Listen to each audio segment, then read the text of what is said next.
जय हिंद दोस्तों। मेरा ये मानना है कि हर किसी की ज़िंदगी में संघर्ष होता है। और मैंने कहीं लिखा भी था कि ज़िंदगी की कहानी दुख और हर्ष की होती है, कीमत जीत की नहीं संघर्ष की होती है।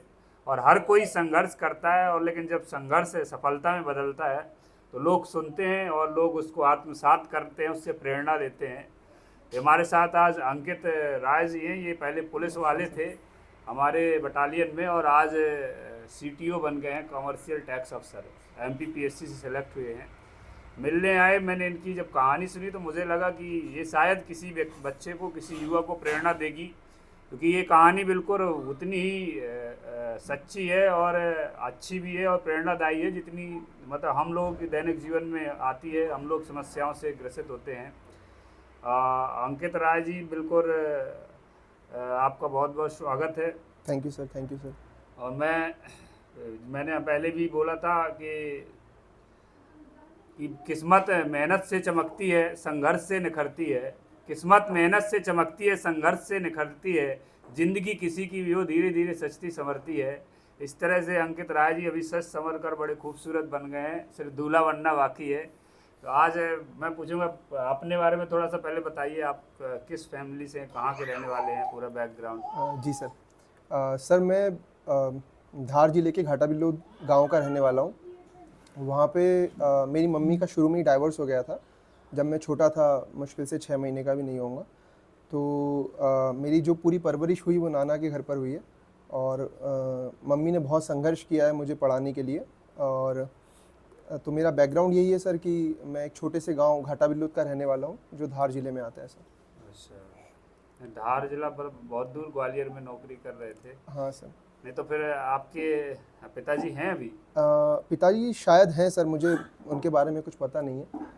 लेकिन डाइवोर्स हो गया उसके बाद से फिर कोई लेना देना नहीं रहा। तो अभी माता जी मतलब अकेले रहती हैं? हाँ, मतलब मैं जॉइंट फैमिली एक तरीके से, नाना जी और मामा और ये सब लोग अच्छा, हैं। मायके में रहने हाँ लगी हाँ, थी वहाँ मायके से। में रहने लगी थी। तो आप कितने भाई हैं आप लोग? मैं वैसे 2 भाई हूँ सर। अच्छा, दूसरा भाई भी साथ ही में है कि वो हाँ, वो साथ में ही है, नीमच में रहता है मेरे साथ में अभी। अच्छा, नहीं तो मतलब जैसे ये भी बड़ी आपने कहानी बताई जो, तो बड़ी वैसी है जी। मतलब जब संबंध विच्छेद हो जाए तो कई बार तो बच्चे भी बढ़ जाते हैं ना, कि एक पिता हाँ। के पास एक माता के पास। ऐसा नहीं हुआ था आप लोगों के साथ? नहीं, उन्होंने सर दूसरी शादी कर ली थी। अच्छा, और मम्मी ने नहीं की? मम्मी ने नहीं की। मम्मी यहाँ पर आ गई और फिर उन्होंने यही लक्ष्य बना लिया कि जो मेरे बच्चे हैं उन्हीं को मुझे आगे बढ़ाना है। दोस्तों देखो, सलाम है उस माँ को। मतलब आज के समय पे मैं डेली देखता हूँ संबंध, जो विवाह विच्छेद होते हैं, लड़ाई होती हैं, तो महिला हो या पुरुष, सबसे पहले अपना विकल्प ढूंढता है कि अगर मैंने इसको छोड़ा तो किसके साथ रहूँगी या रहूँगा। तो इनके जो ये बोल रहे हैं कि वो पिता जो छोड़ कर गए और दूसरी शादी कर ली, और इनकी माँ ने आज भी अपने बच्चों के लिए जी रही हैं, और उनके बच्चे इतना अच्छे कामयाब हुए। तो ऐसी माँ को मेरा प्रणाम है, उनको चरण स्पर्श बोलिएगा मेरी तरफ से। बिल्कुल सर, बिल्कुल। तो मतलब फिर आप लोग कैसे पढ़ते थे, कहाँ, सरकारी स्कूल में पढ़े या प्राइवेट स्कूल में? मेरी वैसे सर शुरुआत में तो प्राइवेट स्कूल में ही पढ़ा था मैं। फिर चूँकि मुझे इंग्लिश ज़्यादा ठीक नहीं लगती थी, इंग्लिश में मुझे लगता था कि बहुत रटना पड़ रहा है, एक-एक पेज के आंसर रटना पड़ते थे। तो फिर मैं 9th क्लास से सरकारी स्कूल में पढ़ने लगा। फिर? तो 9th से लेकर के 12th तक सरकारी स्कूल में ही पढ़ा सर। और मम्मी ने शुरू में तो अभी भी मेहनत करती हैं खैर वो। मम्मी ने आटा की चक्की चलाई, मिर्ची की चक्की चलाई और LIC एजेंट के रूप में भी काम किया। और एक फैक्ट्री है सर हमारे पास में, IVS फैक्ट्री करके, ड्रग्स बनाती है वो, वहाँ पर भी काम किया। मतलब वो लगातार संघर्षरत रही और यहाँ तक पहुँचाने में उनका बहुत बड़ा हाथ है सर। हमारी माँ ने बोला था एक समय, जब मैं डीएसपी बना था, वो शायद आपकी भी जीवन में ये शायरी लगेगी, सही साबित होगी, क्योंकि आप भी सबसे पहले पुलिस वाले बने थे। जी सर। कि ऐ गरीबी देख तेरा गुरूर टूट गया, तेरा मुंह काला हो गया, तू मेरी दहलीज पर बैठी रही, मेरा बेटा पुलिस वाला हो गया। तो आप सबसे पहले पुलिस वाले बने थे, हमारी फैमिली में थे। आज बिल्कुल सर। आप यहाँ से पूरा कमरा वगैरह जो था, आपको पुलिस का अवार्ड अलॉट हुआ था, शायद वो आज खाली कर हाँ दिया है। सर, खाली कर दिया उसको। तो पुलिस का कैसा अनुभव रहा? क्योंकि जैसे पुलिस की वर्दी पहनने के बाद आदमी क्या करता है, मैं अपनी बताऊं, हम भी ऐसा नहीं कि और आगे भी जा सकते थे, लेकिन डीएसपी बने तो हमें लगा हम बहुत बड़े हो गए, भगवान बन गए, और फिर पढ़ना छोड़ दिया, तो इस कारण यहीं अटक गए। तो आप जब सब इंस्पेक्टर बने तो मतलब सोचता आदमी वो काला चश्मा लगा लेते हैं लड़के और फिर फ़ोटो खिंचाते रौब झाड़ते फिरते हैं, फिर उन्हें लगता है कि हम सबसे बड़े दुनिया का सब कुछ बन गए। तो मतलब सब इंस्पेक्टर बनने के बाद फिर पढ़ाई करना, क्या प्रेरणा कैसे मिलती थी और कैसे लगे रहे इस पे? सर पहली बात तो सर मैं ये मतलब ये कहना चाह रहा हूँ कि आप जैसे डीएसपी बने, लेकिन मुझे ऐसा लगता है कि आपकी जो ख्याति अभी हो गई है और जितना अच्छा काम आप कर रहे हैं वो ज़्यादा मायने रखता है बजाय इसके कि आपने आगे पढ़ाई करी या नहीं करी। बाकी आपका काम बहुत अच्छा है सर, मतलब सब लोग बहुत तारीफ़ करते हैं और मुझे भी पर्सनली इंस्पायर करता है ये चीज़। और सर पुलिस में आने के बाद मुझे ऐसा लगा पुलिस में अनुशासन बहुत है सर, और वो बहुत अच्छा भी है। अनुशासन में हमेशा रहना चाहिए, वो ज़िंदगी में भी उतर के आता है। और पुलिस में रहने को और पढ़ाई करने को लेकर के अगर मैं बात करूं तो और जितने लोग जो ऐसे हैं जो जॉब कर रहे हैं, जिनको जॉब करते करते तैयारी करना है, तो मुझे ऐसा लगता है कि कुछ अपना मोटिवेशन पॉइंट बनाना चाहिए। जैसे एक पंक्ति है जो मुझे हमेशा मोटिवेट करती थी और मुझे लगता था कि ये पंक्ति ऐसी है जो जब भी मैं डाउन फील करता हूँ, जब भी मैं फ्रस्ट्रेटेड फील करता हूँ, जब मुझे लगता है कि कुछ नहीं हो रहा है, पता नहीं क्या होगा नहीं होगा, तो मैं इस पंक्ति को हमेशा पढ़ता था और मैं फिर से मोटिवेटेड फील हो जाता था। सुनाइए, सुनेंगे लोग शायद वो भी मोटिवेट हों। हाँ सर, पंक्ति कुछ ऐसी है कि वसुधा का नेता कौन हुआ, भूखंड विजेता कौन हुआ। वाह, थोड़ा जोर से बोलो। वसुधा का नेता कौन हुआ, भूखंड विजेता कौन हुआ, अतुलित यशक्रेता कौन हुआ, नवधर्म प्रणेता कौन हुआ, जिसने न कभी आराम किया, विघ्नों में रहकर नाम किया। तो बहुत बढ़िया। Thank you sir. तो मुझे ये पंक्ति सर हमेशा से मोटिवेट करती थी कि चलो ठीक है अभी विघ्न है, लेकिन वही शाइन करके बाहर निकलता है जो विघ्नों में रह करके भी लगातार प्रयास करते रहता है। तो ये चीज़ हमेशा मुझे मोटिवेट करती थी सर। और बहुत सुंदर लाइन थी जो लास्ट की 2 लाइन थी ना, कि विघ्नों में ना जिसने विघ्नों में आराम रहकर, किया। क्या विघ्नों था? में रहकर नाम किया। हाँ, नहीं, आप दूसरी लास्ट की 2 लाइन क्या थी? विघ्नों में रहकर नाम किया, जिसने कभी ना आराम हाँ, किया। जिसने मतलब कभी ना आराम किया, आराम किया, विघ्नों में रहकर नाम किया। तो बिल्कुल सही है। अगर आप रुक जाएंगे तो जिंदगी रुक गई, और आप चलते जाएंगे तो मुझे मालूम है कि ये समय का चक्र है, परिस्थितियों का चक्र है, मुसीबतों का चक्र है, खुशियों का चक्र है, घूमता रहता है। कब पता नहीं कब आपके समय जीवन में अच्छी खबर आ जाए, कुछ अच्छा हो जाए।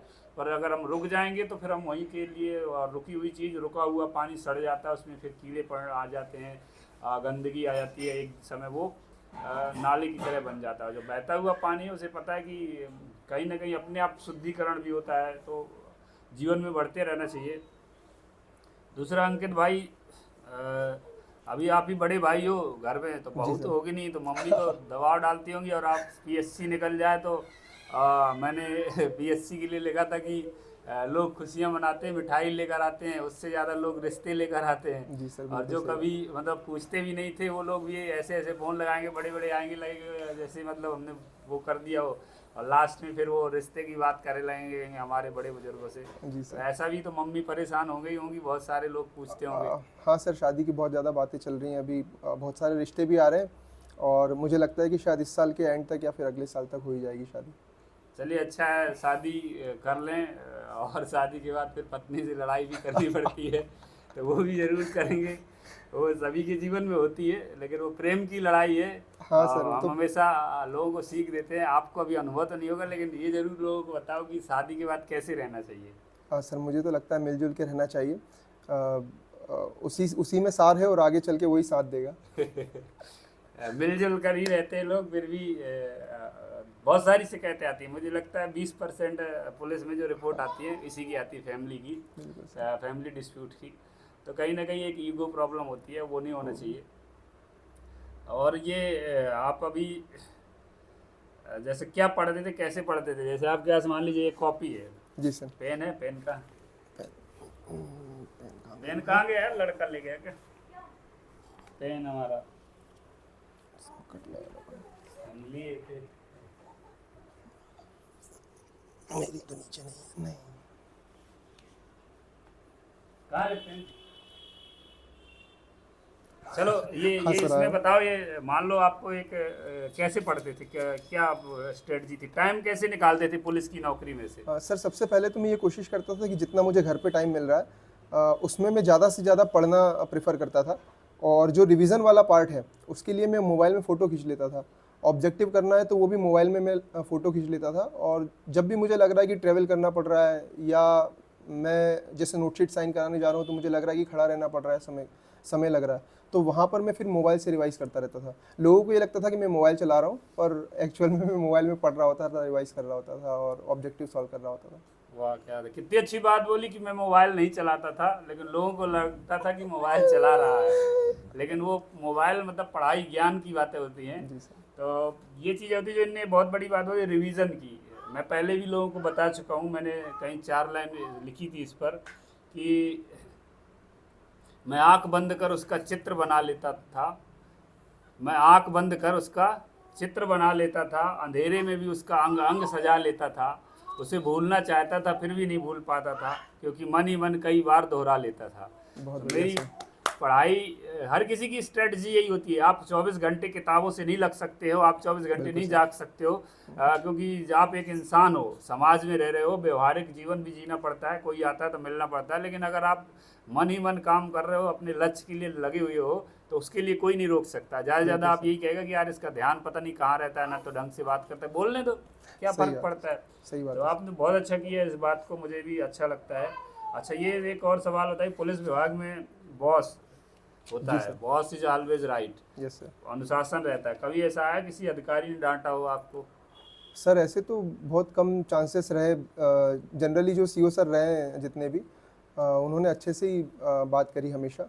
कभी कभी ऐसा होता था कि कुछ गलतियां हो जाती थी, लेकिन उसमें भी डांट नहीं पड़ी, केवल समझाइश मिली। जैसे डीआर तेनीवाल सर थे, तो कई बार ऐसा हुआ कि नोटशीट में उनका नाम ही मैं गलत लिख के ले गया। अच्छा। उन्होंने खुद काट दिया, बोले यार ये मेरा नाम ही गलत लिख दिया तुमने, इसको सुधार के लाओ।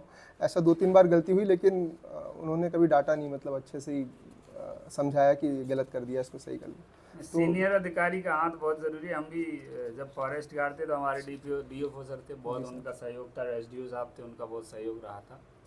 और ये इसके बिना नहीं हम सफल हो सकते हैं, तो वो तो उसके बिना नहीं हो सकते। बिल्कुल सर। अच्छा, दूसरा ये बात बहुत आती है जब आप पढ़ते हो यस सर। तो बराबर वाले ज़्यादा चढ़ाते हैं, जी और सर। ये कहते हैं अरे तुम्हें नहीं बन जाना, ये कहाँ पढ़े, काम पे ध्यान दो, अरे तुम दिन भर फालतू के लगे रहते हो। जी और सर। ऐसा कम होता है नौकरी में खासकर। हाँ। तो क्या ऐसे कुछ तो रहे होंगे बराबर वाले जो उल्टा सीधा कमेंट्स करते रहे होंगे, या उस दृष्टि से देखते रहे होंगे? कुछ लोग मजाक दृष्टि से होता है, कुछ सही में सीरियस रहते, कुछ सही में ऐसा जलते भी, अरे यार ये साथ में रहते रहते बड़ा हो जाएगा तो हमें इसको सैल्यूट करना पड़ेगा। तो हाँ। हर चीज़ होती है, कोई ऐसे कुछ फेस किए होता है, मुझे हाँ लगता है हर सर, किसी के मतलब जीवन में। ऐसा ऐसा ज़रूर होता था कि मैक्सिमम लोग तो यही करते थे कि जो मुंह पे बिल्कुल सही बनते थे कि हाँ, अरे तुम बहुत अच्छा कर रहे हो जाएगा, अच्छा होगा सब कुछ। लेकिन दूसरे लोगों से, मतलब पीठ पीछे वो ऐसा बोलते थे, अरे ऐसे तो बहुत लोग देखे हमने, ऐसे तमाम लोग हैं, सब तैयारी कर रहे हैं, जब हो जाएगा तब बताएंगे, तब देखेंगे। इस टाइप से बातें करते थे, लेकिन वो मुंह पे नहीं करते थे, वो कहीं ना कहीं पीठ पीछे करते थे, जो घूम के फिर वापस आती थी। तो जब हो गया तो फिर सबके मुंह बंद हो गए सर। अपनी माँ जी के लिए कुछ कहना चाहोगे आप? हाँ सर, उनका तो बहुत बहुत बड़ा योगदान रहा है, मतलब उनके बिना तो कुछ भी नहीं हो सकता था। मैंने सर उनके लिए एक पंक्तियाँ लिखी थी, जब मैं कोचिंग, मतलब मैंने खुद की कोचिंग खोली थी पढ़ाने के लिए, तो तब मैंने खुद के नोट्स प्रिपेयर किए थे, प्रिंटेड बिल्कुल, और उसी की फर्स्ट पेज पे मैंने एक पंक्तियाँ उनके लिए डेडिकेट करी थी। उस वक्त मैंने लिखी थी कभी, कि माँ तुम नहीं होती तो ये जहाँ नहीं होता, वाह। ये खूबसूरत, माँ तुम नहीं होती तो ये जहाँ नहीं होता, ये खूबसूरत जहाँ नहीं होता, मिट्टी में मिला देता ये ज़माना मुझको, आज मैं जहाँ हूँ वहाँ नहीं होता। वाह क्या तो बात है, बहुत बहुत सुंदर। माँ तुम नहीं होती तो आज मैं जहाँ हूँ वहाँ नहीं होता, बिल्कुल सही है। हर एक माँ का बहुत बड़ा योगदान होता है। और मैंने कई बार ये भी देखा, आती हैं महिलाएं तो बस इसलिए वो कहती हैं कि मैं इन बच्चों के लिए लड़ रही हूँ, नहीं तो मुझे कोई पति से प्रेम नहीं है, या ससुराल वालों से जब लड़ाई झगड़े की बात आती है, विच्छेद की बात आती है, तो माँ बच्चों के लिए जीती है। और उसका सब कुछ मुझे लगता है माँ का बच्चे ही होते हैं उसके। जी सर। तो आप, मेरा एक छोटा सा ये भी रहेगा कि आप अपनी माँ के लिए क्या सपना देखते हो, उन्हें क्या ऐसा करोगी बहुत खुशी हो उन्हें? वैसे तो सर वो बहुत ज़्यादा आयरन लेडी टाइप की हो गई है, मतलब अच्छा। इतना सब कुछ सह सह के सारी चीज़ें टॉलरेट करते हुए, तो उनके कोई मतलब वैसे बहुत बड़े सपने नहीं हैं। लेकिन मुझे ऐसा लगता है कि मैं तो उनको आराम देना चाहता हूँ, लेकिन अब उनकी फितरत ऐसी हो गई है कि लगातार काम करना है, मतलब काम ही करना है। तो ऐसा तो उनका कोई सपना नहीं है, बस यही लगता है उनको कि मैं शादी कर लूँ जल्दी से तो वो हो जाएगी सर 1-2 साल में। हो जाएगी। अब शादी की बात की तो मेरे पता, मैं सच्चाई बताता हूँ, मेरी माँ मेरे को डांटा करती थी, बोले शादी कर लो जल्दी, हम खाना खिला खिला के परेशान हो गए हैं। मेरे को नहीं, जो देखने वाले आते थे या लड़की वाले आते थे, तो मतलब हर 1-2 दिन में 2-4-6 लोग आ जाते थे। अब मेरी माँ थोड़ा सा बीमार भी रहती है, घर पे कोई था नहीं, दीदी की बहुत पहले शादी हो गई थी। तो जैसे जब भी कोई आए तो मेरे को डांट पड़ती थी, बोले अरे तुम्हारे चक्कर में रोज़ मुझे ये करना पड़ता है, वो करना पड़ता है। तो ऐसा कुछ होता है? ऐसा तो सर नहीं होता, क्योंकि मम्मी जनरली बाहर का काम चक्की नहीं नहीं, सही चलाना सी और ये बताओ, सब। उसमें कोई ये नहीं, वो तो सम्मान, वो तो हमें ही पता है। देखो मेहमान आएगा तो खिलाना पड़ता है, स्वागत करना पड़ता है, लेकिन अंदर अंदर में तो थोड़ा वो बहुत कई बार होता है कि लगता खाना है। खाना जनरली मम्मी अभी नहीं बनाती है, मेरी मामी है तो वो सब कुछ हैंडल अच्छा कर अच्छा, लेती है। हाँ तो ठीक है, जब एक से अधिक मेंबर है तो मैनेज हो जाता हाँ, है। वो मैनेज हो पर आप जाता है जल्दी कर लेना, मम्मी को परेशान मत सर। कर। बिल्कुल बिल्कुल सर। चलिए बहुत बढ़िया, बहुत बहुत धन्यवाद। हमारे साथ में जो भी पढ़ रहे हैं, मैं यही कहूँगा कि दोस्तों सीखो, लगे रहोगे तो बहुत आगे जाओगे। बिल्कुल सर। मैं हमेशा मोटिवेट करता हूँ, जो भी कविताएं सुनाता हूँ। एक कविता मैंने हर बार यही सुनाई कि वो मैंने एक ही लाइन बताता हूँ कि मैं जीत गया क्योंकि मैंने गिर कर भी मैदान नहीं छोड़ा। बिल्कुल आपने वो कविता सुनी होगी। जी सर, तो सुनिए जब मैंने। आप कितने भी गिरोगे, उठकर संभलोगे, चलते रहोगे तो जीतोगे। और आप बिल्कुल गिर सर। गए और फिर उठने की प्रयास ही नहीं किया तो आप गिर गए, हार गए हमेशा के लिए। बिल्कुल सर। बहुत बहुत धन्यवाद। कोई अच्छा सा मैसेज देना चाहें तो ज़रूर बताएं। सर मुझे यही लगता है कि बहुत सारे ऐसे एस्पिरेंट्स होते हैं जो तैयारी तो करते हैं और उनका कैलिबर भी अच्छा है, वो पहुंचने वाले भी होते हैं, लेकिन वो पहुंचते पहुंचते उनको फ्रस्ट्रेशन हो जाती है, वो छोड़ देते हैं अपनी पढ़ाई बीच में। तो मुझे ऐसा लगता है कि अगर किसी का कैलिबर है और वो अच्छा पढ़ रहा है, थोड़ा परफॉर्म कर रहा है, तो उसको फ्रस्ट्रेट नहीं होना चाहिए, उसको अंत तक लगे रहना चाहिए, लगातार संघर्ष करते रहना चाहिए और वो संघर्ष को छोड़ना नहीं चाहिए। बहुत सारे लोग मैंने देखे हैं कि जो संघर्ष करते हैं, प्री में फेल हो गए तो एक बार प्री में फेल हो गए तो ही छोड़ दिया, तो वैसा नहीं करना चाहिए। आप प्री में अगर फेल भी हो गए तो कोई बात नहीं, दूसरी बार आप पास हो जाएंगे। प्री पास कीजिए, मेंस निकल रही है तो बहुत बड़ी बात है, मेंस निकालिए, इंटरव्यू तक जाइए और फिर इंटरव्यू के बाद लौट के आने का तो कोई औचित्य नहीं निकलता। तो मुझे सर ऐसा लगता है कि निरंतर लगे रहना ही एक की है। आप निरंतर लगे रहेंगे तो कहीं ना कहीं आपका प्रयास सफल होगा सर। हम आपको स्वागत करते हैं इस मीठे से, इस सीजन का मीठा है। Thank you sir. खाओ खाओ खाओ। और सर एक और बात यह है कि कई अधिकारी ऐसे हैं, जैसे सर मुझसे इंटरव्यू में भी ऐसा पूछा गया था, कई मॉक इंटरव्यू में, कि आपने कहीं देखा होगा कि बहुत सारे अधिकारी ऐसे हैं जो अपने वीडियोस बना के पोस्ट करते हैं यूट्यूब पे, तो आपको क्या लगता है कि प्रशासन में तो हस्तक्षेप का सिद्धांत फॉलो होता है? तो मैंने बोला सर कि ज़्यादा उसमें पढ़ना ठीक नहीं है, लेकिन मुझे ऐसा लगता है कि सर उसके पॉजिटिव पॉइंट्स भी हैं।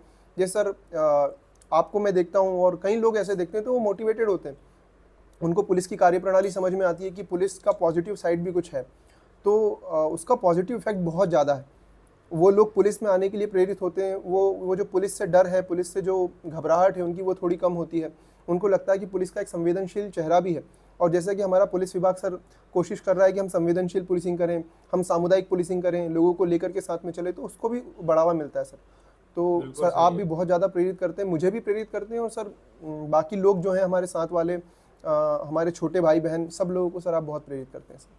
थैंक यू यार भाई। देखो क्या मेरा ये मानना है कि सोशल मीडिया बनी ही इसीलिए कि सोसाइटी में जो चल रहा है वो लोगों को आसानी से मिले। बिल्कुल सर। और क्योंकि जब मीडिया है तो एक लिमिट है, बिल्कुल हर चीज़ नहीं दिखा पाती और हर व्यक्ति से नहीं जुड़ पाती मीडिया, लेकिन सोशल मीडिया से हर कोई जुड़ रहा है। और अगर आप अच्छी चीज़ दिखा सकते हो तो आज लोग देखते हैं, नेगेटिव चीज़ तो अपने आप लोग देखते हैं अगर आप बिल्कुल डालो। सर। तो वो प्लेटफॉर्म है एक सही ढंग का है।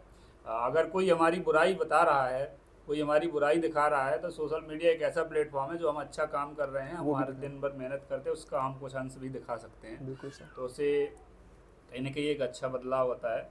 बहुत बहुत धन्यवाद अंकित भाई, और इसी तरह आप अच्छा रहें, बहुत आगे जाएं, मेरी बहुत बहुत शुभकामनाएं। Thank you sir, thank you very much sir. हो गया? कितने मिनट का हो गया है?